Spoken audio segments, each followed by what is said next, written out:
Badan Meteorologi, Klimatologi, dan Geofisika atau BMKG menyatakan, puncak musim hujan akan berlangsung selama bulan Desember hingga Februari 2019 mendatang. BMKG mengimbau masyarakat yang hendak melakukan perjalanan ke berbagai tempat wisata selama musim liburan Natal dan Tahun Baru ini untuk waspada terhadap hujan deras, serta perubahan cuaca ekstrim yang terjadi di beberapa wilayah Indonesia dalam beberapa hari terakhir. Hujan deras beserta angin kencang diperkirakan akan mengguyur Nusa Tenggara, Bali, hingga utara Pulau Jawa. Sedangkan di pesisir selatan Pulau Jawa, hujan deras dan angin kencang disertai dengan gelombang setinggi 1,5 hingga 2,5 meter.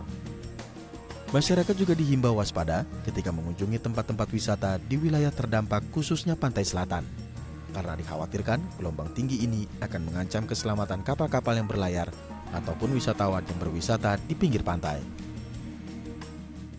Tetapi kewaspadaan perlu tetap dijaga. Salah satunya misalnya ketika masyarakat berlibur di daerah misalnya air terjun ataupun daerah-daerah aliran sungai, ini perlu diperhatikan. Misalnya ketika di daerah hulu nampak ada hujan lebat, sebaiknya meninggalkan lokasi karena diperkirakan ataupun dimungkinkan terjadi banjir bandang. Kemudian ketika masyarakat misalnya berlibur di kawasan pesisir, ya ini juga perlu diperhatikan prediksi gelombangnya begitu. Masyarakat pun diharapkan untuk proaktif dalam mewaspadai perubahan cuaca ekstrim ini dengan selalu memantau info cuaca yang bisa diperoleh melalui berbagai situs BMKG, seperti media sosial maupun aplikasi info BMKG yang bisa diakses mudah oleh masyarakat. Veronica Joyce, Gunadi, DAI TV.